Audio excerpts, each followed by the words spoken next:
SRK ಪ್ರತಿಷ್ಠಾನದ ವತಿಯಿಂದ ತಮಗೆಲ್ಲರಿಗೂ ಸ್ವಾಗತವನ್ನು ಕೋರಿ ಈ ಒಂದು ಪತ್ರಿಕಾಗೋಷ್ಠಿಯಲ್ಲಿ ಉಪಸ್ಥಿತಿರುವಂಥ ನಮ್ಮ ಆತ್ಮೀಯರು, ನಮ್ಮ ಪಕ್ಷದ ಹಿಂದೂ ವರ್ಗದ ಜಿಲ್ಲಾ ಅಧ್ಯಕ್ಷರಾದ ಶ್ರೀ ಹಾಗೂ ಮಾಜಿ ಜಿಲ್ಲಾ ಪರಿಷತ್ ಸದಸ್ಯರು ಇದೇ ದಿನಾಂಕ 2 ಜುಲೈ 2 ಪಂಚಪೀಠಾಧೀಶರಾದಂತಹ ಅನೇಕ ಪೂಜ್ಯರು, ಐವರು ಪೂಜ್ಯರು ಮತ್ತು ನಾಡಿನ ಅನೇಕ ಹರಗುರು ಚರಮೂರ್ತಿಗಳ ಒಂದು ಸಾನ್ನಿಧ್ಯದಲ್ಲಿ, ನೇತೃತ್ವದಲ್ಲಿ ಈ ಒಂದು ಪುಣ್ಯಸ್ಮರಣೆ ಸಮಾರಂಭ ಇವತ್ತು ನಡೀತಾ ಇದೆ.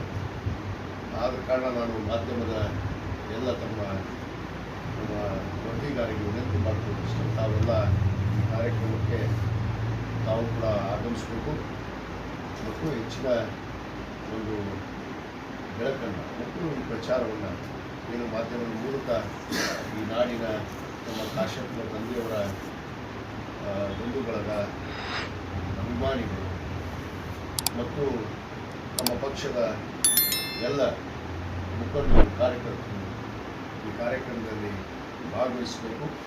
ನಾವೆಲ್ಲ ಬಂದು ಈ ಕಾರ್ಯಕ್ರಮವನ್ನು ಯಶಸ್ವಿ ಮಾಡಬೇಕು ಅಂತ ಹೇಳಿ ತಮ್ಮ ಮುಖಾಂತರ ನಾನು ಎಲ್ಲರಲ್ಲಿ ವಿನಂತಿ ಮಾಡ್ಕೊಳ್ತೇನೆ. ಈ ಒಂದು ಕಾರ್ಯಕ್ರಮ ನಿಮಗೆಲ್ಲ ಗೊತ್ತಿರೋ ಹಾಗೆ SRK ಪ್ರತಿಷ್ಠಾನದ ಅಡಿಯಲ್ಲಿ ಪ್ರತಿ ವರ್ಷ ಇವತ್ತು ಪ್ರತಿಭಾ ಪುರಸ್ಕಾರ, ಉದ್ಯೋಗ ಮೇಳ, ಆರೋಗ್ಯ ಶಿಬಿರ, ಅನೇಕ ಸಾಮಾಜಿಕ ಕಾರ್ಯಕ್ರಮಗಳನ್ನು ಮತ್ತು ಸಾಂಸ್ಕೃತಿಕ ಚಟುವಟಿಕೆಗಳನ್ನು, ಧಾರ್ಮಿಕ ಕಾರ್ಯಕ್ರಮಗಳನ್ನು ನಾವು ಪ್ರತಿ ವರ್ಷ ನಡೆಸ್ಕೊಂಡು ಬರ್ತಾ ಇದ್ದೀವಿ.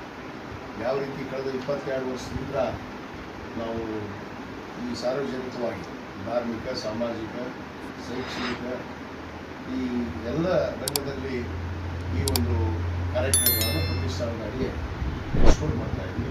ಅದರಲ್ಲಿ ವಿಶೇಷವಾಗಿ ಅನೇಕ ಜನ ವಿದ್ಯಾರ್ಥಿಗಳು ಕೂಡ ಇವತ್ತು ಪ್ರತಿಷ್ಠಾನ ಇವತ್ತು ಅವರ ವಿದ್ಯಾಭ್ಯಾಸಕ್ಕೆ ಸಹಾಯ ಹಸ್ತವನ್ನು ನೀಡ್ತಾ ಬರ್ತಾರೆ.